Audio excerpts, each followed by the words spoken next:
31 crore ಆಗ್ತದೆ. ಎರಡೂ ಸೇರಿದ್ರೆ 230 crore ರೂಪೀಸು ನಬಾರ್ಡ್ ಹಣ ನಮ್ಮ ಜಿಲ್ಲೆಗೆ ಮಂಜೂರಾಗ್ಯದ ಅಂಥೇಳಿ ನಾನು ಹೇಳಲಿಕ್ಕೆ ಬಯಸ್ತೀನಿ. ಈಗ ಏನಪ್ಪ ಅಂತಂದ್ರೆ ನೋಡಿರಿ, ಇವರು ಪದೇ ಪದೇ ಮೋದಿಯವ್ರ ಮೇಲೆ ಬರೀ ಬೊಬ್ಬೆ ಹೊಡೆ ಕೆಲಸ ಮಾಡ್ತಾರೆ ರಾಜ್ಯ ಸರ್ಕಾರದವರು. ಆದರೆ ಮೋದಿಯವರು ಕೇಂದ್ರ ಸರ್ಕಾರದ ಏನೇನು ಹಣ ಬರಬೇಕು ಅದು ಸರಿಯಾಗಿ ಅವರು ಕಳಿಸ್ತಾರೆ. ಆದರೆ ತಮ್ಮ ಹಣ ಅದನ್ನು ಸರಿಯಾಗಿ ಗ್ವಾಳೆ ಆಗಿಲ್ಲನ ಕಾರಣಕ್ಕೆ ಇದನ್ನು ಇಟ್ಕೊಂಡು ಕುರ್ಚಿ ಮೇಲೆ ಕೂತು ಬಿಟ್ಟಿರ್ತಾರೆ ಇವರು. ಆದರೆ ಹೇಳೋದೇನು, ಕೇಂದ್ರ ಸರ್ಕಾರ ಹಣ ಕೊಟ್ಟಿಲ್ಲ, ಯಾವುದು ಕೊಟ್ಟಿಲ್ಲ. ಈಗ ನೋಡಿರಿ, ನೀವು ಒಂದೇ ಒಂದು ಉದಾಹರಣೆ ಹೇಳಬೇಕಾದ್ರೆ, ನಮ್ಮ ಇಂಡಿ ಮತ್ತು ಸಿಂದಗಿ ಬ್ರಾಂಚ್ ಕೆನಾಲ್ಗಳ ರಿಪೇರಿ ಸಲುವಾಗಿ ಸುಮಾರು 2,667 ಕೋಟಿ ರೂಪಾಯಿನ CWC ಒಳಗೆ ಮಂಜೂರಾಯ್ತಪ್ಪ. ಮಂಜೂರಾದಮೇಲೆ ಈಗ ಸ್ಟೇಟ್ ಗೌರ್ಮೆಂಟ್ಗೆ ಕಳಿಸ್ಯಾರ. ಈಗ ಅವರು ತಮ್ಮ ಪಾಲಿನ ಹಣ ಕೊಡಬೇಕಲ್ಲ, ಅದು ಕೊಡಂಗಿಲ್ಲ ಅವರು. ಆಮೇಲೆ ಈಗ ನೋಡಿ, ನಾವು ಸ್ಯಾಂಕ್ಷನ್ ಬಂದದ್ದಂತೂ ನಾನು ಬಂದೀನಿ. ಈಗ ಅವ್ರು ಹಣ ಕೊಡದೇ ಇದ್ರೆ ಏನು ಮಾಡೋದು? ಕೇಂದ್ರ ಸರ್ಕಾರದಂತೂ ಕೊಟ್ಟಿರ್ತಾರೆ, ಅದನ್ನ ಇಟ್ಕೊಂಡು ಕೂತ್ಬಿಟ್ಟಿರ್ತಾರೆ. ಎರಡನೇದು, ಈಗ ಜಲಧಾರ ಯೋಜನೆ, ಕೇಂದ್ರ ಸರ್ಕಾರದ ಜಲಧಾರ ಯೋಜನೆಗೆ ಬಿಜಾಪುರಿಗೆ 2,000 ಕೋಟಿ ಹಣವನ್ನು 2,000 ಕೋಟಿ ಹಣವನ್ನು ಇದಕ್ಕೆ ಇಟ್ಟಿದ್ದಾರೆ ರಾಜ್ಯ ಸರ್ಕಾರದಲ್ಲಿ, ಅಥವಾ ಕೇಂದ್ರ ಮತ್ತು ರಾಜ್ಯ ಸರ್ಕಾರ ಸಂಯೋಜನೆಯಲ್ಲಿ ಇರತಕ್ಕಂಥದ್ದು ಇದು. ಆದರೆ ನಾನು ಮೊನ್ನೆ ಒಂದು ಪೇಪರ್ನಲ್ಲಿ ಓದಿದೆ, ಇಡೀ 5-6 ರಾಜ್ಯಗಳಲ್ಲಿ ಇದು ಭ್ರಷ್ಟಾಚಾರ ಆಗ್ಯದ. ಅದರಲ್ಲಿ ಎಲ್ಲಕ್ಕಿಂತಲೂ ಹೆಚ್ಚಿಗೆ ಕರ್ನಾಟಕದಲ್ಲಿ ಹೆಚ್ಚಿಗೆ ಭ್ರಷ್ಟಾಚಾರ ಈ ಜಲಧಾರ ಯೋಜನೆಯಲ್ಲಿ ಭ್ರಷ್ಟಾಚಾರ ಆಗ್ಯದ ಅಂತಕ್ಕಂಥದ್ದು ನಿಮ್ಮ ಪತ್ರಿಕೆಗಳಲ್ಲಿ ನಾನು ಓದಿದ್ದೀನಿ. ಮತ್ತು ಈ ರೀತಿ ಆದರೆ ಹೆಂಗೆ ಮಾಡೋದು? ಆದರೆ ಕೇಂದ್ರದ ಹಣ ಅಂತೂ ಬಂದಿರ್ತದೆ, ರಾಜ್ಯದ ಹಣ ಇವ್ರು ಕೊಡಬೇಕಾದದ್ದು ಯಾವುದ್ಯಾವುದೋ ಕಾರಣಕ್ಕೆ ಇವರು ತಡ ಮಾಡಿ ಬಿಡ್ತಾರೆ. ಇದಕ್ಕಾಗಿ ಇದು ಎಲ್ಲ ತೊಂದರೆ ಆಗ್ಯದ. ಈಗ ಆಮೇಲೆ ಬಹಳ ಆಶ್ಚರ್ಯದ ಕೆಲಸ ಏನು ಅಂದ್ರೆ, ಹಿಂದೆ ನಮ್ಮ ಸರ್ಕಾರ ಇತ್ತು, ಇವರು ಸಿದ್ದರಾಮಯ್ಯನ ಸರ್ಕಾರ ಬಂದು 2.5 ವರ್ಷ ಆಯ್ತು ಇವತ್ತಿಗೆ. ಈ ಹಿಂದೆ ಏನು ರಾಜ್ಯ ಸರ್ಕಾರದಲ್ಲಿ BJP ಸರ್ಕಾರ ಮಂಜೂರಾತಿ ಮಾಡಿದ್ದು, ಅವು ಯಾವ ಕೆಲಸನೂ ಒಂದೂ ಕೂಡ ಪೂರ್ತಿ ಮಾಡಿಲ್ಲ. ಒಂದು ಕೆಲಸನೂ ಕೂಡ ಇವತ್ತಿಗೂ ಪೂರ್ತಿ ಮಾಡಿಲ್ಲ 2.5 ವರ್ಷ ಆದ್ರೆ. ಆದರೆ ಹೇಳೋದು ಮಾತ್ರ, ನೋಡ್ರಿ ಮೋದಿ ರೊಕ್ಕ ಕೊಟ್ಟಿಲ್ಲ, ಮೋದಿ ಕೆಲಸ ಮಾಡಿಲ್ಲ ಅಂತ ಹೇಳ್ತಾರೆ. ಆದರೆ ಇಲ್ಲಿ BJP ಸರ್ಕಾರ ಮಂಜೂರಾತಿ ಮಾಡಿದ ಕೆಲಸ ಯಾವುದೂ ಕೂಡ ಇವತ್ತಿಗೂ ಮಾಡಿಲ್ಲ ಅಂತಕ್ಕಂಥದ್ದು ನಾನು ಬಹಳ ಸ್ಪಷ್ಟವಾಗಿ ಹೇಳ್ತೀನಿ. ಅದರ ಜೊತೆಗೆ ಈಗ ನಮ್ಮ ಸರ್ಕಾರದಲ್ಲಿ ಸುಮಾರು 300 ಕೋಟಿ ರೂಪಾಯಿ ವೆಚ್ಚದಲ್ಲಿ ರೇವಣಸಿದ್ದೇಶ್ವರ ಯಾತ ನೀರಾವರಿ ನಾವು ಅಡಿಗಲ್ಲ ಹಾಕಿದೆವು. ಬೊಮ್ಮಾಯಿಯವರು ಮುಖ್ಯಮಂತ್ರಿಗೆಲ್ಲ ಅಡಿಗಲ್ಲ ಹಾಕಿದ್ರು. ಆಮೇಲೆ ಅದರಲ್ಲಿ ಸುಮಾರು 500 ಕೋಟಿಯಲ್ಲಿ 300 ರೂಪಾಯಿ 200 ಕೋಟಿ ರೂಪಾಯಿ ಕೆರೆ 19 ಕೆರೆ ನೀರು ತುಂಬು ಕೆಲಸ ಮಾಡೋದು. ಅದನ್ನು ಅರ್ಧಂಬರ್ಧ ಆ ರೊಕ್ಕ ಮಂಜೂರಾದದ್ದು ಕೂಡ ಅರ್ಧ ಕೆಲಸ ಮಾಡ್ಯಾರ. ಈ ರೇವಣಸಿದ್ದೇಶ್ವರದು ಇನ್ನೂ ಫಸ್ಟ್ ಪೇಜ್ನು ಪೂರ್ತಿ ಕಂಪ್ಲೀಟ್ ಆಗಲಿಲ್ಲ.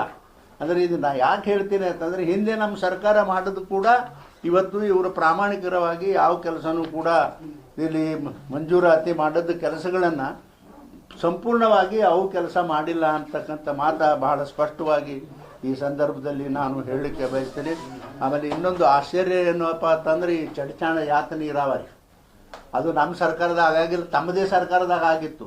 ಸುಮಾರು MB ಪಾಟೀಲ್ರು ಬಹುಶಃ ಅವತ್ತು ಇರಿಗೇಷನ್ ಮಂತ್ರಿಗಳಾಗಿದ್ದರು ಹಿಂದೆ, ಈಗಲ್ಲ, ಹಿಂದೆ. ಅವಾಗ ಇದ್ದಾಗ 500 ಕೋಟಿ ರೂಪಾಯಿ ಹಣ ಮಂಜೂರಾತಿ ಮಾಡಿದ್ರು. ಅದಕ್ಕೆ ಚಡಚಾಣ ಯಾತ ನೀರಾವರಿ. ಆ ಚಡಚಾಣ ಯಾತ ನೀರಾವರಿಯಿಂದ ಸುಮಾರು 7 ಹಳ್ಳಿಗಳಿಗೆ ನೀರಾವರಿ ಆಗಬೇಕು. ಸುಮಾರು 22,000 ಎಕರೆ ನೀರಾವರಿ ಆಗಬೇಕು ಆ 7 ಹಳ್ಳಿ ಕೂಡಿ. ಇವತ್ತಿಗೂ ಕೂಡ ಒಂದು ಹಳ್ಳಿಗೂ ಕೂಡ ಒಂದು ಅರ್ಧ ಎಕರೆಗೂ ಕೂಡ ನೀರು ಬಂದಿಲ್ಲ. ರೊಕ್ಕ ಖರ್ಚಾಗ್ಯದ. ಆಮೇಲೆ 700 ಕೋಟಿ ಅದು 500 ಕೋಟಿ ರೂಪಾಯಿ ಬಿಲ್ ತೊಗೊಂಡು ಹೋಗ್ಬಿಟ್ಟಾರೆ ಎಲ್ಲರೂ. ಯಾರ್ಯಾರ ಪಾಲಿಗೆ ಬರ್ತದೋ ಬಿಲ್ ತೊಗೊಂಡು ಹೋಗ್ರೆ, ಕೆಲಸ ಮಾತ್ರ ಏನು ಪೂರ್ತಿ ಆಗಿಲ್ಲ. ಗುತ್ತಿಗೆದಾರರು ಜಿ ಶಂಕರ್ ಅಂತ ಹೇಳಿ ಕಾಮಗಾರಿ ಬಿಲ್ ತಗೊಂಡಿದ್ದಾರೆ ಸರ್, ಆದ್ರೆ ಕಾಮಗಾರಿ ವಾದ ಕೊಡಿಸಿಲ್ಲ. ಮತ್ತೆ ಅದನ್ನ ನಾ ಏನ್ ಹೇಳಕತ್ತೀನಿ ಸರ್, ನಾನು ಅದನ್ನೇ ಹೇಳಕತ್ತೀನಿ. ಇದನ್ನ ಇಷ್ಟು ವರ್ಷ ಆದ್ರೂ ಯಾರು ಅದನ್ನ ರೇಜ್ ಮಾಡಲಿಲ್ಲ. ಈಗ ಹಿಂದೆ 1 ತಿಂಗಳಿಂದ ನಾನೇ ಬಹಳ ಜೋರಾಗಿ ರೇಜ್ ಮಾಡಿ ಅವ್ರು ಹೇಳಿದೆ, ನೀವು ಈ ಕೆಲಸ ಮಾಡದೇ ಇದ್ರೆ ನಾನು ಚಡಚಾಣ ತಹಸೀಲ್ದಾರ್ ಕಚೇರಿ ಮುಂದೆ ನಾನೇ ಉಪವಾಸ ಮಾಡ್ತೀನಿ ಅಂದಾಗ, ಇವತ್ತು ನೋಡು ಚೀಫ್ ಇಂಜಿನಿಯರು ಆಮೇಲೆ MD ಎಲ್ಲರೂ ಬಂದು ಅದನ್ನು ಇನ್ಸ್ಪೆಕ್ಷನ್ ಮಾಡಿ ಈಗ ಪ್ರಾರಂಭ ಮಾಡ್ಯಾರ. ಸುಮಾರು 25% ಕೆಲಸ ಮಾಡ್ಯಾರ. ಇನ್ನು 75% ಕೆಲಸ ಆಗಬೇಕು. ಆದ್ರೆ ಮಾಡೋತನ ನಾನಂತೂ ಬಿಡೋದಿಲ್ಲ. ಒಂದು ವೇಳೆ ಇವರು ಮಾಡಿಲ್ಲ ಅಂತಂದ್ರೆ ನಾನೇ ಚಡ್ಚಾಣ್ನಲ್ಲಿ ಹರ್ತಾಳ ಮಾಡ್ತಕ್ಕಂಥ ಕೆಲಸನ ಮಾಡ್ತೀನಿ ಅಂತ ಭಾಳ ಸ್ಪಷ್ಟವಾಗಿ ಹೇಳೀನಿ. ಇವೆಲ್ಲ ಎದಕ್ಕೆ ನಾನು ಇದನ್ನು ಹೇಳ್ತೀರಪ್ಪ ಅಂತಂದ್ರೆ ನೋಡ್ರಿ, ಯಾರು ರೊಕ್ಕ ಅದು ನಮ್ಮ ಸರ್ಕಾರದ ಮಾಡಲಿದ್ದು, ತಮ್ಮದೇ ಸರ್ಕಾರ ಇದ್ದಾಗ ಮಾಡಿದ್ದು ರೊಕ್ಕ ಅದನ್ನು ಮಂಜೂರಾತಿ ಮಾಡೋದಿಲ್ಲ ಅಂದರೆ ಯಾವ ನ್ಯಾಯ? ಕೆಲಸ ಸರಿಯಾಗಿ ಮಾಡೋದಿಲ್ಲ ಅಂದ್ರೆ ಯಾವ ನ್ಯಾಯ ಹೇಳ್ರಿ ನೀವೇ. ಅದಕ್ಕಾಗಿ ತುಂಬ ಇವತ್ತಿನ ಈ ಏನು ನಮ್ಮ ಭಾರತ ಕೇಂದ್ರ ಸರ್ಕಾರದಿಂದ ನಬಾರ್ಡಕ್ಕೆ ಏನು ಸುಮಾರು ಅಂದಾಜು 100 ಪ್ಲಸ್ 127, ಆಮೇಲೆ 124 ಕೋಟಿ, ವರ್ಷ 231 ಕೋಟಿ ರೂಪಾಯಿ. ಈಗ 124 ಕೋಟಿ ಅಂತೂ ಮಂಜೂರಾಗಿ ಬಂದದ. ಇನ್ನು 127 ಕೋಟಿಗೆ ಮಂಜೂರಾತಿ ಆಗಬೇಕಾದ ಪ್ರಪೋಸ್ ಮಾಡ್ಯಾರ. ಆದ್ರೆ 15 ದಿವಸ ಒಳಗಾಗಿ ಖಂಡಿತವಾಗಿ ಈ ಏನು ಎರಡನೇದ್ದು ಇದ್ರಾಗದ, ಇದು ಸುಮಾರು 3 ಕೆಲಸಗಳು ಖಂಡಿತವಾಗಿ 15 ದಿವಸಗಳ ಒಳಗಾಗಿ ಅದಕ್ಕೂ ಕೂಡ ಮಂಜೂರಾತಿ ನೀಡಿಸ್ತಕ್ಕಂಥ ಪ್ರಯಾಸ ನಾನು ಮಾಡ್ತೀನಿ. ಈಗಾಗಲೇ ಅದು ಡಿ ಡಿ ಅವರು ಬರೆದು ಗೌರ್ಮೆಂಟ್ ಆಫ್ ಇಂಡಿಯಾ ಕಳಿಸಿದ್ದಾರೆ ನಬಾರ್ಡ್ಗೆ. ನಾನು ಕೂಡ ಹೋಗಿ ನಾಳೆ ಪಾರ್ಲಿಮೆಂಟ್ ಶುರು ಆಗ್ತದೆ, ನಾನು ಕೂಡ ಬೆನ್ನು ಹತ್ತಿ ಒಟ್ಟು ಏನಾದರೂ ಮಾಡಿ ಅದನ್ನು 127 ಕೋಟಿ ನಾನು ಮಂಜೂರಾತಿ ಮಾಡಿ ತರಿಸ್ತೀನಿ ಅಂತಕ್ಕಂಥ ಮಾತು ನಾ ಹೇಳ್ತೀನಿ. ಅಲ್ಲೇ ನಿಮಗೆ ಇದು ಕೊಟ್ಟೆ ನೋಡ್ರಿ, ಒಂದು ಎಲ್ಲರಿಗೂ ಕೊಟ್ಟಿದ್ದು. ಈಗ ಇದು ಕ್ವಾರ್ಟರ್ಲಿ, ಈಗ ಇದು ಅರ್ಧ ವರ್ಷ 2024-25 ಏನು ಮಾರ್ಚ್ನಾಗ ಹಣ ಬರ್ತದಲ್ಲ, ಇದು ಮೊದಲನೇ ಪೇಜ್ನಾಗ ಇದು ಇಷ್ಟೆಲ್ಲ. ಇನ್ನೂ 2ನೇ ಪೇಜಿದ್ದು ಒಂದು ಬರ್ತದೆ ಮಾರ್ಚ್ನೊಳಗಾಗಿ. ಅವಾಗೂ ಕೂಡ ನಿಮ್ಮನ್ನೆಲ್ಲ ಕರೆಸ್ತೀನಿ, ಕರೆಸಿ ನಬಾರ್ಡ್ನವ್ರು ಏನೇನು ಮತ್ತು ನಮ್ಮ ಜಿಲ್ಲೆ ಕೊಟ್ಟಿರೋ ಅನ್ನೋದು ಹೇಳ್ತೀನಿ. ಅದು ಬಿಟ್ಟು ಇದು ಮೊದಲನೇ ಈ 2024-25 ಮೊದಲನೇ ಪೇಜ್ನಾಗ ಇದು ಇದ್ದದ್ದು 230 ಕೋಟಿ ಅದಲ್ಲ, ಇದು 2ನೇ ಪೇಜ್. ನೋಡ್ರಿ, ಇದಕ್ಕೆ ರಾಜ್ಯ ಸರ್ಕಾರದವ್ರು ಕಟ್ಟಬೇಕು. ಅವ್ರಿಗೆ 2 ಆಪ್ಷನ್ ಇರ್ತಾವಲ್ಲ. ಈಗ ಇವೆಲ್ಲ ಯಾವ್ಯಾವ ಕೆಲಸಕ್ಕೆ ಬೇಕು ಅವರು ಕಮರ್ಷಿಯಲ್ ಬ್ಯಾಂಕ್ನಾಗೂ ತೊಗೋಬೋದು, ನ್ಯಾಷನಲೈಸ್ ಬ್ಯಾಂಕ್ನಾಗ. ಆದರೆ ನ್ಯಾಷನಲೈಸ್ ಬ್ಯಾಂಕ್ನಲ್ಲಿ ರೇಟ್ ಆಫ್ ಇಂಟ್ರೆಸ್ಟು 14-17% ಇರ್ತಾ ತೊಗೊಳ್ಳೋದಕ್ಕೆ ಈಗ ನಬಾರ್ಡು ಪ್ರತಿ ವರ್ಷವೂ ಸುಮಾರು 2,000 ಕೋಟಿ ನಿಯಮಿತವಾಗಿ ಕೊಡ್ತಾರೆ. ನಮ್ಮ ಇಲ್ಲಿ ಕರ್ನಾಟಕ ಯಾವ್ದು ಕೆಲಸಕ್ಕೆ ಬೇಕು ನಾವೇ ಐಡೆಂಟಿಫೈ ಮಾಡ್ಬೇಕು. ಅಲ್ಲಿ ಲೋಕಲ್ ಇರ್ತಕ್ಕಂಥ ಜಿಲ್ಲೆಯವರು ಐಡೆಂಟಿಫೈ ಮಾಡಿ ಡಿಡಿಗೆ ಹೇಳಿದ್ರೆ, ಅಧಿಕಾರಿ ಮುಖಾಂತರ ಡಿಡಿಗೆ ಹೇಳಿದ್ರೆ ಡಿಡಿ ಅವರು ರೆಕಮೆಂಡ್ ಮಾಡಿ ಕಳಿಸ್ತಾರೆ. ಆಮೇಲೆ ಅದು ಮಂಜೂರಾಗಿ ಬರ್ತದೆ. ಕೇಂದ್ರ ಸರ್ಕಾರದ 200 ಕೋಟಿ ರೂಪಾಯಿ ನಮ್ಮ ಹಂಗೆ ಕೊಡಕ್ ಆಗುದಿಲ್ಲ, ಬ್ಯಾಂಕ್ ಮುಖಾಂತರ ಕೊಡ್ಬೇಕು. ಲೋನ್ ಯಾಕೆ ಕೊಡಬೇಕು? ಕೆಂದ್ರ ಸರ್ಕಾರ ಡೈರೆಕ್ಟ್ ಕೊಡಬಹುದಲ್ಲ ಅಭಿವೃದ್ಧಿ ಸಲುವಾಗಿ? ಇದು ಇನ್ಫ್ರಾಸ್ಟ್ರಕ್ಚರ್ ಡೆವಲಪ್ಮೆಂಟ್ ಫಂಡ್. ಇದು ಕೇಂದ್ರ ಸರ್ಕಾರದವರು ಒಂದು 10 ರೂಪಾಯಿ ಅಂತ ಇಟ್ಟಿರ್ತಾರೆ. ಇಟ್ಟ ಮೇಲೆ ಅದಕ್ಕೆ ನಬಾರ್ಡ್ ಅಂತ ಹೆಸರು ಇಟ್ಟಾರ. ಯಾರ್ಯಾರು ಯಾವ್ಯಾವ ರಾಜ್ಯಕ್ಕೆ ಬೇಕು, ಬರೀ ನಮ್ಮ ಕರ್ನಾಟಕ ಅಲ್ಲ, ಇಡೀ ದೇಶದಲ್ಲಿ ಇರ್ತಕ್ಕಂಥ ಎಲ್ಲ ರಾಜ್ಯಗೂ ಕೂಡ ಹಣವನ್ನು ಅವರು ಕೊಡ್ತಾರೆ. ಆದರೆ ಹಂಗೆ ಪುಕಟ್ ಕೊಡೋಂಗಿಲ್ಲ. ಅದಕ್ಕೆ 2% ರೇಟ್ ಆಫ್ ಇಂಟ್ರೆಸ್ಟ್ ಮೇಲೆ 2.5% ರೇಟ್ ಆಫ್ ಇಂಟ್ರೆಸ್ಟ್ ಮೇಲೆ ಪ್ರತಿಯೊಂದು ರಾಜ್ಯಕ್ಕೂ ಕೂಡ ಹಣ ನಿಯೋಜನೆ ಮಾಡತಕ್ಕಂಥ ಕೆಲಸ ಆಗ್ತದೆ. ಈಗ ಕಣ್ಣೂರು ಮಣಸ್ನಾಳ ರಸ್ತೆ 3.82 ಕಿಲೋಮೀಟರ್ ಐತೆ, ಅದಕ್ಕೆ 4,74 ಲಕ್ಷ ಇಟ್ಟಿದ್ರಿ. ಅದೇ ಚಡ್ಚನ್ ಮತ್ತು ಕರ್ನಾಟಕ ಬಾರ್ಡ್ರಿಗೆ 6.50 ಕಿಲೋಮೀಟರ್ ಐತಿ, ಅದಕ್ಕೆ 3.90 ಕೋಟಿ ಇಟ್ಟಿದ್ದಾರೆ. ಈಗ ನಾವು 1 ಕಿಲೋಮೀಟರ್ ಲೆಕ್ಕ ಹಾಕಿದ್ರೆ ಅಲ್ಲಿ 3 ಕಿಲೋಮೀಟರ್ 82ಕ್ಕೆ 4 ಕೋಟಿ ಇಟ್ಟಿದ್ದಾರೆ. ಅಂದ್ರೆ ಒಂದು ಕಿಲೋಮೀಟರ್ಗೆ 1 ಕೋಟಿ ಖರ್ಚಾಗುತ್ತೆ. ಅದೇ ಇಲ್ಲಿ 50 ಲಕ್ಷ ಹೆಂಗದ ವ್ಯತ್ಯಾಸ ಹೆಂಗಾಗುತ್ತೆ? ಅಲ್ಲ, ಅದು ಎಲ್ಲಿ 1 ಕಿಲೋಮೀಟರ್ಗೆ ತಂದ್ರೆ ಎಲ್ಲಿ ವ್ಯತ್ಯಾಸ? ಈಗ 3.82 ಕಿಲೋಮೀಟರ್ಗೆ 4.74 ಕೋಟಿ ಇಟ್ಟಿದ್ದಾರೆ.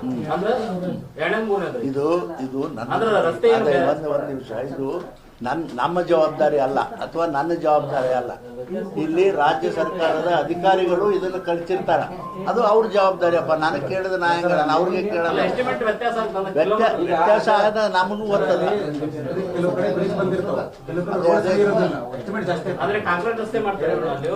ಇಲ್ಲರಿ, ಕಾಂಗ್ರೆಸ್ ರಸ್ತೆ ಆದ್ರೆ ಇನ್ನೂ ಭಾಳ ಬೇಕು. ಹೀಗಾಗಿ ನೋಡ್ರಿ, ಅವ್ರು ಹೇಳಿದಾಗ ಕೆಲವೊಂದು ರೋಡ್ನೆಲ್ಲ ಬ್ರಿಡ್ಜ್ಗಳು ಇರೋದಿಲ್ಲ, ಕೆಲವೊಂದು ರೋಡ್ನಾಗ ಬ್ರಿಡ್ಜ್ ಇರ್ತದ, ಅಥವಾ ಮತ್ತೊಂದು ಏನೋ ಸಣ್ಣದೊಂದು ಫೂಲ್ ಮಾಡಬೇಕಾಗಿರುತ್ತೆ. ಅದಕ್ಕಾಗಿ ವ್ಯತ್ಯಾಸ ಆಗಿರ್ಬೋದು ಅಂತ ನನ್ನ ಅಭಿಪ್ರಾಯ. ಇದು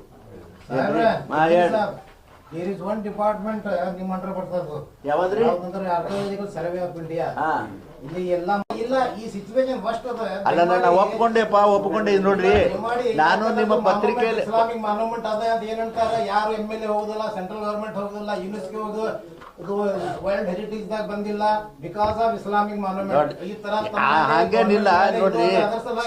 ನಾನು ಸುಮಾರು ಅಲ್ಲ ಮಾಡಿ ಸರ್ ಅದು ನೋಡ್ರಿ ಅಂತ ಬಿಜಾಪುರ ಬಂದು 15 ವರ್ಷ ಆಯ್ತು ಈಗ. ಆ 15 ವರ್ಷನಾಗೂ ಕೂಡ ಅದು ಆಗ್ಲಿ ಅಂತ ಹೇಳಿ ಪ್ರಯತ್ನ ಮಾಡ್ರಿ. ನಾವು ಬಿಜಾಪುರ ನಮ್ಮ ವರ್ಲ್ಡ್ ಹೆರಿಟೇಜ್ ರಿಜಿಸ್ಟರ್ ಹಾಕಬೇಕು ಅಂತ ಹೇಳಿ ಪ್ರಯತ್ನ ಮಾಡೀನಿ. ಸುಧಾಮೂರ್ತಿ ನೋಡೋಣ. ಮಾತಾಡಿದ್ರು ಆಗಿಲ್ಲ. ಇವತ್ತು ಏನ್ರ ಮಾಡಿ ಸೇರ್ಕೊಂಡ್ರಿ ಸರ್. ಉತ್ತರ ಕೊಡಿ ಸರ್. ಅಲ್ಲ ಕೇಂದ್ರ ಸರ್ಕಾರ ನಿರ್ಲಕ್ಷ್ಯ ಮಾಡತ್ತ ನಿರ್ಲಕ್ಷ್ಯ ಅದಕ್ಕೆ ಅದು ಮಾಡ್ತಾರೆ. ಅಲ್ಲ ಅವ್ರ ಪುರಾತತ್ವ ಅಲ್ಲ ಪಾಪ ಅವ್ರು ಹೇಳ್ತಾರ, ಪಾಪ ನಿರ್ಲಕ್ಷ್ಯ ಅವ್ರ ಯಾಕೆ ಮಾಡ್ತಾರ? ಅಲ್ರಿ ಮತ್ ಇದು ಏನ ನಿರ್ಲಕ್ಷ್ಯ ಅಲ್ರಿ? ನಿರ್ಲಕ್ಷ್ಯ ಅಂದ್ರೆ ಎಲ್ಲರೂ ಅಲ್ರಿ ಒಂದ್ ವರ್ಷದೊಳಗ ಎಷ್ಟು ಒಂದು ಅಥವಾ ಎರಡು ದೇಶದಾಗ ಇರ್ತಕ್ಕಂಥ ಗಳನ್ನ ಮ್ಯಾಪಿಗೆ ಹಾಕ್ರಿ ಅಂತ ಕಳಿಸ್ತಾರೆ, ರೆಕಮೆಂಡ್ ಮಾಡಿ. ರಿಪೇರಿ ಅದು ಮಾಡಿಸ್ಬೇಕು, ಅದು ಮಾಡಿಸ್ಬೇಕು. ಇಲ್ಲೇ ಡಿಸಿ ಆಫೀಸ್ ಹಿಂದಿನ ಇರ್ತಕ್ಕಂಥ ಕೋಟೆ ಗೋಡೆ ನಿನ್ನೆ ಕುಸಿದು ಬಿತ್ತರಿ. ನಿನ್ನೆನೆ ಇದು ಸಂಪೂರ್ಣವಾಗಿ ಹಾಳಾಗಿ ಹೊಂಟದ. ಅದನ್ನ ಕಾಪಾಡೋ ನಿಟ್ಟಿನಲ್ಲಿ ಯಾವ ಒಂದು ಇದನ್ನು ತಗೊಂಡಿಲ್ಲ ನಮ್ಮ ಸಂಸದರು ಅನ್ನುವ ಆರೋಪಗಳು ಕೇಳಿ ಬರಾಕತ್ತಾವ್ರಿ. ಆರೋಪಗಳು ಮಾಡ್ತಾರೆ ಸಾಹೇಬ್ರ, ಇಲ್ಲ ನಾವು ಅನ್ನೋದಿಲ್ಲ. ಇದು ನಬಾರ್ಡ್ ಹ್ಯಾಂಗ ಇಂಪಾರ್ಟೆನ್ಸ್ ಅದ ಅದೇ ರೀತಿ ಇದನ್ನು ಇಂಪಾರ್ಟೆಂಟ್. ಈಗ ಅದನ್ನ ಮಾಡನ್ರಿ. ಈಗ ನೋಡ್ರಿ ಬಂದ್ ನನ್ನ ಮೇಯಾಗ ಆರಾಮಲ್ಲಿ ಈಗ ಕಾಲ್ ಸರಿ ಇಲ್ಲ. ನಾಳೆಗೆ ಎಲ್ಲರನ್ನ ಕರ್ಕೊಂಡು ಹೋಗ್ಬಿಡ್ತಿದ್ದಪ್ಪ ನಾನು. ಅದನ್ನ ಎಲ್ಲೆಲ್ಲ ಅದನ್ನ ತೋರಿಸ್ಲಕ್ಕ ಈಗ ಒಂದ್ ನಿಮಿಷ ನಾ ಹೇಳೋದ್ ಕೇಳ್ರಿ. ಪಾರ್ಲಿಮೆಂಟ್ ಮುಗಿಸ್ ಬಂದ ಮೇಲೆ ಖಂಡಿತವಾಗಿ ಹೋಗೋಣ. ಎಲ್ಲೆಲ್ಲಿ ಮಾನ್ಯುಮೆಂಟ್ ಏನೇನಾಗ್ಯದ ಎಲ್ಲದು ನೋಡ್ಕೊಂಡ್ ಬಂದು ಇದನ್ನ ರಿಪೋರ್ಟ್ ಕೇಂದ್ರ ಸರ್ಕಾರಕ್ಕೆ ಕಳಿಸ್ತಕ್ಕಂತ ಜವಾಬ್ದಾರಿ ನಾ ತಗೋತೀನಪ್ಪ. ಅಟ್ಲೀಸ್ಟ್ ಬಿಜಾಪುರದ ಪುರಾತತ್ವ ಇಲಾಖೆಗೆ ಫಂಡ್ ಕೊಡ್ರಿ, ಅಲ್ಲೆಲ್ಲ ಹಾಳಾಗಿರ್ತದ. ಅದೇನು ಸುಧಾರಣೆ ಮಾಡಕ್ಕೆ ಚಳಿಗಾಲ ಧ್ವನಿ ಯಾವದಕ್ರಿ ಈ ಬಿಜಾಪುರ ಮಾನ್ಯುಮೆಂಟ್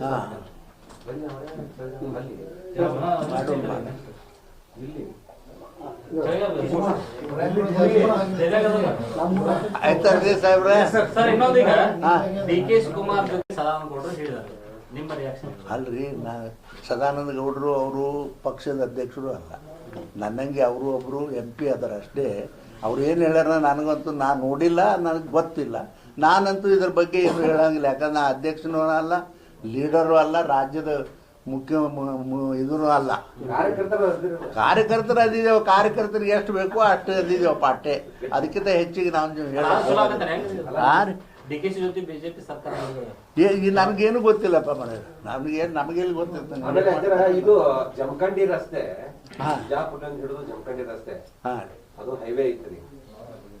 ಏನ ಹೋಗಿರಿ? ಯಾರ ಹುಡುಗಿ ದಿನ ಅಡ್ಡಾಡ್ತೀನಲ್ಲಪ್ಪ ಅಲ್ಲೇ ಜಮಖಂಡಿ ಗಾಡಿ ಖುಲ್ಲಾ ಒಪ್ತೀನಿ. ಅದು ಕರೆ ಮಾಡ್ಬೇಕಲ್ಲ. ಈಗ ನೋಡ್ರಿ ಯಾವ ಹಳ್ಳಿಯಾಗ ರೋಡ್ ಅಲ್ಲ ರೀ. ಇವ್ರು ಕತ್ತಿಕಾಯವ್ರ ಗತ್ಲೆ ಅದಾರ. ಭಾಳ ಸಿಟ್ಟು ಬರ್ತದ ನನಗೆ. ಯಾವ ಹಳ್ಳಿಯಾಗ ಅದ ಬರೀ ಜಮಖಂಡಿ ಬಿಡುನಿ. ಎಲ್ಲಿ ಹಳ್ಳಿಯಾಗ ನೋಡ್ರಿ, ಒಂದು ಹಳ್ಳಿಯಾಗ ರೀ ಈ ಏನು ಗೌರ್ಮೆಂಟ್ ಆಫ್ ಇಂಡಿಯಾದ ಬಂದದ್ದು ರೊಕ್ಕನೂ ಸಹಿತ ನಮ್ದು ಅಂತ ಹೇಳ್ತಾರ ಅವರು. ಅದಕ್ಕಾಗಿ ಅದು ಹೇಳೋದು ಬೇಡ ಅಂತ ಇವತ್ತು ನಾನು ಇಲ್ಲಿ ಮೊಬ್ಬಿ ಹೊಡೆದಿನಿ ನಿಮ್ಮ ಮುಂದೆ. ಇದನ್ನ ಅವರೇ ಹೇಳ್ತಾರೆ, ಇದು ನಮ್ಮದೇ ರೊಕ್ಕ ಅಂತ. ಅವ್ರೇನಂತ ಪ್ರತಿ ಮನೆ 5,000 ಸಾವಿರ ಕೊಡತ್ತಿಲ್ಲ ಹೆಂಗ್ರಿ? ಪ್ರತಿ ಮನೆ 5,000 ಸಾವಿರ ಕೊಡಕತ್ತೀವಿ ರಸ್ತೆ ಯಾಕಂದ್ರೆ ಅಲ್ಲ, ಅದು ಅವ್ರಿಗೆ ಕೇಳ್ಬೇಕಲ್ಲ ನೀವು. ಅಲ್ಲಿ ನೋಡ್ರಿ ಯಾವ ನಿಜವಾಗಿ ಹೇಳ್ರಿ 2.5 ವರ್ಷ ಆಯ್ತು. ಗಂಡು ಮಕ್ಕಳು ಒಂದೇರೆ ಪೂಜೆ ಮಾಡ್ಯಾರೇನ್ರಿ? ಎಲ್ಲರೇ ಒಂದೇರೆ ಪೂಜೆ ಮಾಡ್ಯಾರ, ರೋಡ್ ಪೂಜೆ ಮಾಡ್ಯಾರ, ಯಾವುದೇ ಒಂದು ಬಿಲ್ಡಿಂಗ್ ಪೂಜೆ ಮಾಡ್ಯಾರ, ಏನು ಮಾಡ್ಯಾರ? ಈಗ 2.5 ವರ್ಷ ಆರಾಮಾಗಿ ಬರೀ ನಾವು ಫುಕಟ್ದಾಗ ಅವ್ರಿಗೆ ಕೊಟ್ಟೆವು ಇವ್ರಿಗೆ ಕೊಟ್ಟೆವು ಅಂತ ಹೇಳಿ ಫುಕಟ್ನಾಗ ಹೆಣ್ಮಕ್ಳ ಬಸ್ನಾಗ ಕೂತ್ಕೊಂಡು ಅವ್ರು ಜಗಳಾಡ್ಲಕತ್ತು. ಆ ಕೆಲಸ ಮಾತ್ರ ಬಹಳ ಪ್ರಾಮಾಣಿಕವಾಗಿ ಮಾಡ್ಯಾರ ಸಿದ್ದರಾಮಣ್ಣ ಅವರು. ಅದು ಬಿಟ್ಟರೆ ಏನು ಒಂದು ಎಲ್ಲಿ ಇಡೀ ರಾಜ್ಯ ತುಂಬ ಮಾಡಿಲ್ರಿ. ನನ್ನ ಕ್ಷೇತ್ರ ಬಿಡ್ರಿ, ಇಡೀ ರಾಜ್ಯ ತುಂಬ ಮಾಡಿಲ್ಲ. ಇವತ್ತು ನೋಡ್ರಿ, ನೀವೆಲ್ಲ ಮೆಚ್ಕೋಬೇಕು ಕೇಂದ್ರ ಸರ್ಕಾರದಿಂದ. ಪಾಪ ಮೋದಿ ಅವರು 6-7 ನ್ಯಾಷನಲ್ ಹೈವೇ ಕೊಟ್ಟರು ನಮ್ಮ ಬಿಜಾಪುರಕ್ಕೆ. ಮತ್ತು ಈಗ ಆಮೇಲೆ ಈಗ 750 ಕೋಟಿ ರೂಪಾಯಿದು ರಿಂಗ್ ರೋಡ್ ಕೊಡ್ತೀನಿ ಅಂತ ಹೇಳಿ ಒಪ್ಕೊಂಡಾರ. ಇದು ಮೆಚ್ಕೋಬೇಕು ನೀವು. ಎಂದರೆ ಯಾರೇ ಮಾಡಿದ್ರೆ ಇಷ್ಟು ರೋಡ ಬಿಜಾಪುರಿಗೆ ಹೇಳ್ರಿ ನೋಡೋಣ. ಹೆಂಗ್ರಿ? ರಾಜ್ಯದಲ್ಲಿ ಅತಿ ಹೆಚ್ಚು ಹೌದ್ರಿ, ಅಗದಿ ನ್ಯಾಷನಲ್ ಅಗದಿ ಹೆಚ್ಚು ಅಂದ್ರೆ ಬಿಜಾಪುರಿಗೆ ನೋಡ್ರಿ. ಬಿಜಾಪುರಿಗೇನೆ, ಬೆಂಗಳೂರು ಅಟ್ ಬಿಟ್ರ. ಇವತ್ತು ಉಡುಪಿ ಮಟ್ಟಕ್ಕೆ ನರೇಂದ್ರ ಮೋದಿ ಅವರು ಬರಾಕತ್ತಾರ. ತಾವು ಅಭಿವೃದ್ಧಿನ ಆಗ್ತಾ ಇಲ್ಲ, ನೀವೇನ್ ಹೇಳಿದ್ರಿ? ಅಲ್ರಿ, ಅದು ಅಭಿವೃದ್ಧಿ ಆಗಲ್ಲ. ಮತ್ತೆ ಈಗ ಹೇಳಿಲ್ಲ ಇಟ್ಟತನ ಇವ್ರು ಕಚ್ಚಾಟದಾಗ ಬರೀ ಕಚ್ಚಾಟ ಮಾಡ್ಕೊಂಡು ಹೋಗ್ತಾರೆ. ಕರೆ ಯಾವ್ದು ಒಂದು ಅಭಿವೃದ್ಧಿ ಕೆಲಸ ಮಾಡೋದಿಲ್ಲ.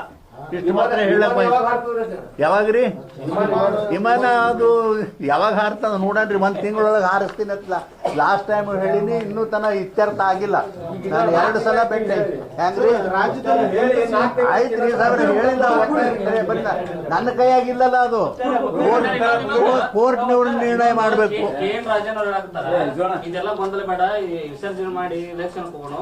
ಆಗ ಯಾರು ಗೆದ್ದ ಇವರು DKC ನೇತೃತ್ವ ಗೆದ್ದ ಅವ್ರು ಸೇಮ್ ಆಗ್ಲಿ. ಹಿಂದೆ ಇದ್ರೆ ಇದಕ್ಕಿಂತ ಮುಂಚೆ 2013ರಲ್ಲಿ ಪಕ್ಷ ಸಂಘಟನೆ ಮಾಡಿದ್ರು ಜಿ ಪರಮೇಶ್ವರ್ ಇದ್ದಾರೆ, ಅವ್ರು ಕ್ಲೇಮ್ ಮಾಡಬೇಕು ಆಕ್ಚುಲಿ. ಅದ್ರಿ ನಾ ಏನ್ ಹೇಳಪ್ಪ, ನಮ್ಮ ಪಾರ್ಟಿ ಅದಲ್ಲ, ಅವ್ರು ಏನೇನ್ ಮಾಡ್ತಾರೆ ಯಾರ್ರಿ ದಲಿತ ಸಿಎಂ ದಲಿತ ಸಿಎಂ ಮಾಡಂಗಿಲ್ರಿ ಅವರು. ಮತ್ ನೀವು ಅದನ್ನೇ ಹೇಳ್ತಿರಲ್ಲ, ಕಾಂಗ್ರೆಸ್ನವರು ದಲಿತ ಅಲ್ರಿ. ಅಂಬೇಡ್ಕರ್ ಅವ್ರಿಗೆ ಎಷ್ಟು ತೊಂದರೆ ಮಾಡಿದ್ರು ಅವರು. ಇನ್ನು ಈ ಖರ್ಗೆನವ್ರಿಗೆ ಪರಮೇಶ್ವರ್ಗೆ ಬಿಡ್ತಾರ ಅವರು? ಯಾವ ಕಾರಣಕ್ಕೂ ಅವ್ರು ಸಾಯುತನ ಮಾಡೋದಿಲ್ಲ. ನಡ್ರಿ ದಲಿತರು ನಾವು ಉತ್ತರ ಕನ್ನಡ ಪ್ರತ್ಯೇಕ ರಾಜ್ಯ ಆಗ್ಬೇಕಂತ ತಾವು. ಇಲ್ಲಪ್ಪ, ನಾನೇನು ಬರ್ದಿಲ್ಲ, ಅವ ಯಾವನೋ ಹೇಳ್ಯಾನಂತ ನಾನು ಕೇಳಿ ನೋಡ್ರಿ. ನಾನಂತೂ ಹೇಳಿಲ್ಲ. ನೀವು ಕೊಟ್ಟಿಲ್ಲ ಯಾರು ನಾನು ಸಹಿ ಮಾಡಿದ್ರೆ ಅವ್ರು ಸಹಿ ಮಾಡಿದ್ರು. ಅಲ್ಲ ನಿಮ್ ಲೆಟರ್ ತೋರ್ಸಾರ ನೋಡ್ರಿ, ನಾನು ಲೆಟರ್ ತೋರ್ತು ಮತ್ತು ನಾನು ಲೆಟರ್ ಮತ್ತು ನಾನು MP ಫಂಡ್ದು ಲೆಟರ್ ಬೆಂಗಳೂರಿಗೆ ಟೈಪ್ ಮಾಡ್ಕೊಂಡು ಬರಲಿಲ್ಲ, ಸೀಲ್ ಹರಿಸ್ಕೊಂಡು ನಾ ಮಾಡಿದ ಸಹಿ. ಅದೇ ಯಾವ ಮಾಡಿರ್ತಾರೆ ಏನ್ರಿ ಒಂದು, ಅದನ್ನು ಹೇಳ್ಬೇಕನ್ ನಾವು. ನಾನಂತೂ ಹೇಳಿಲ್ಲಪ್ಪ. ನಡ್ರಿ ಅದಾಗಲಿ, ಎನ್ಕ್ವೈರಿನ ಮಾಡಲಿ, ಏನು ಮಾಡಿ. Thank you very much. ಎಲ್ಲ ಮಾಧ್ಯಮ ಸ್ನೇಹಿತರು ಧನ್ಯವಾದ.